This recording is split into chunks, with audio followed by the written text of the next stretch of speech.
back to the Wilkinson Cameras channel. I'm Liv and this is Alex, and we've been trying out the new Sony FE 28-70 f2G master lens.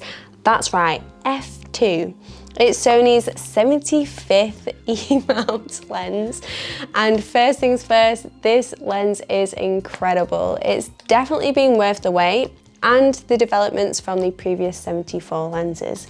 It is so sharp, really fast to focus, and surprisingly compact for this type of lens, especially when you compare it to the Canon RF 28-70 f2L lens. We've been using this on the new Sony A1 Mark II, which we've covered in a separate video, so do check that out as well. I'll leave some links in the description box below.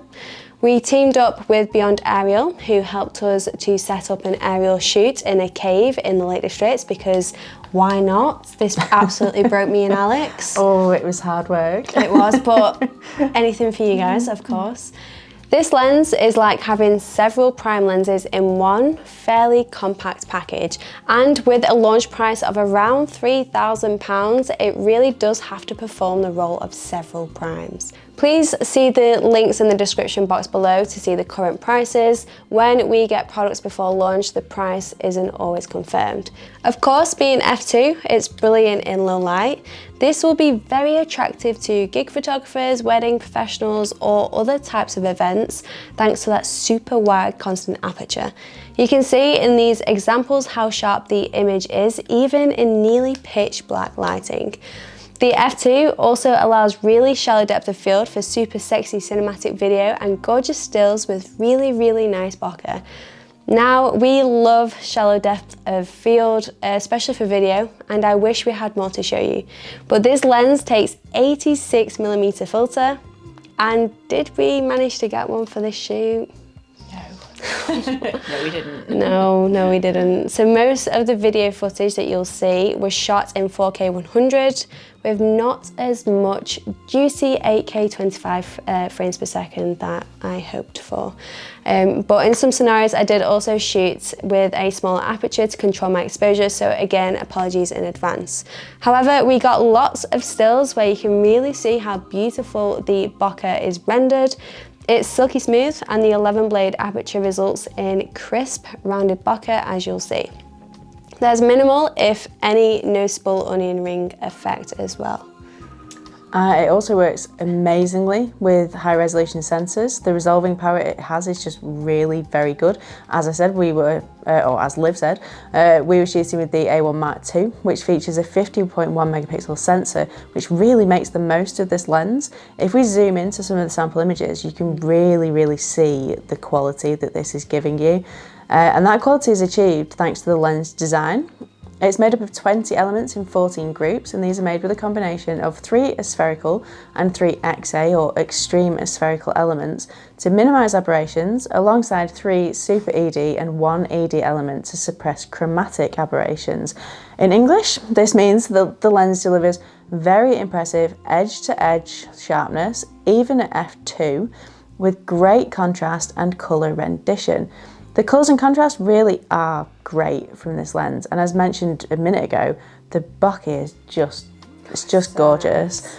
Nano AR coating reduces flare and ghosting. We didn't have much sun to work with, if any really. It was very misty and we were in a cave, but there were no issues from the flare or glare from the lights that we were using, and any other Sony lenses that we've used with this coating performed very well. One thing we can't confirm in this review is any distortion.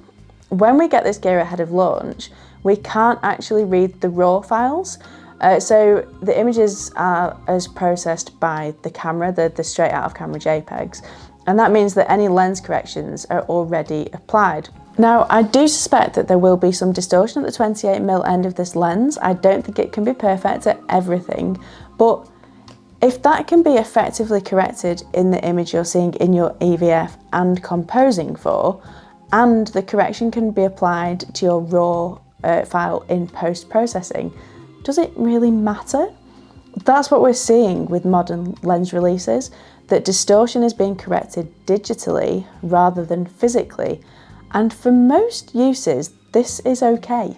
Controversial, I know. Do let us know your thoughts on this in the comments.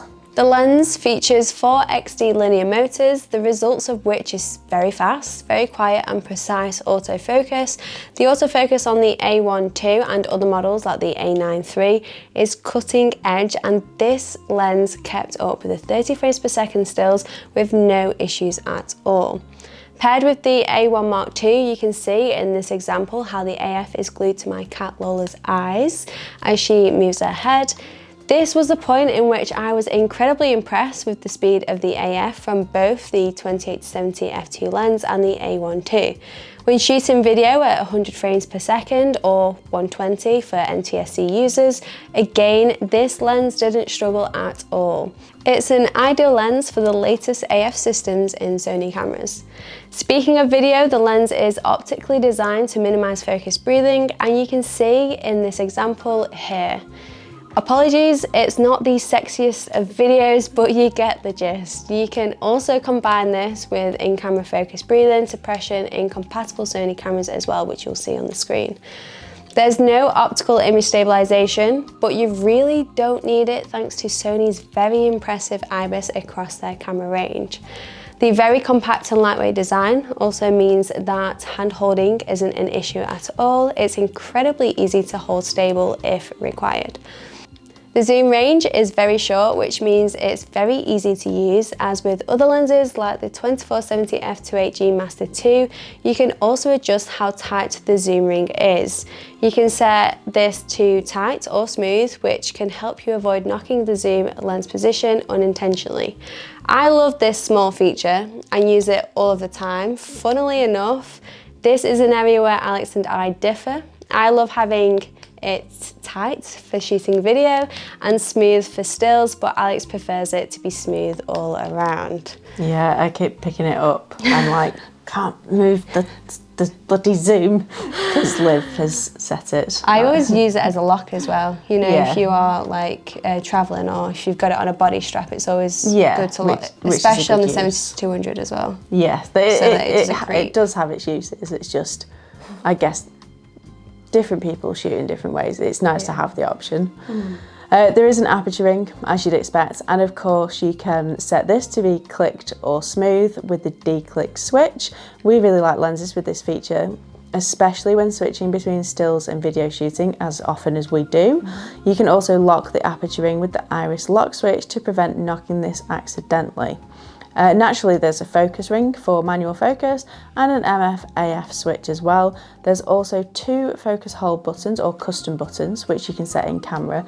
These are ideally positioned for landscape or portrait mode shooting. The lens is dust and weather sealed and comes with a lens hood, as you'd expect from a G Master lens. The lens hood has a window in it too, so you can easily rotate your circular polarizer or variable ND filter if you have one, with the hood on as well. Now, aside from the incredible image quality that this lens delivers, the other remarkable thing is the sheer size and weight of it. It weighs just 918 grams, takes an 86mm filter and is 14 centimeters long. Let's just put that into perspective, because whilst the Canon RF 28-70 f2L lens is exactly the same length, it weighs over half a kilo more and takes a 95mm filter. The Canon lens produces drop-dead gorgeous images, as does this one, but I can't tell you the number of times I've had the opportunity to take the RF 28-70 f2 out with me, and I've simply not bothered because it's just so bulky. I absolutely would not want to carry that around all day. But this Sony lens, we use this all day, and did you even notice? Barely. Like, I could happily carry this around as an everyday lens. Agreed. And it also has quite impressive close-up focusing. You can focus down to 38 centimeters throughout the entire zoom range, which makes it even more versatile. You can shoot landscape, street, portrait, weddings, gigs, most things with this.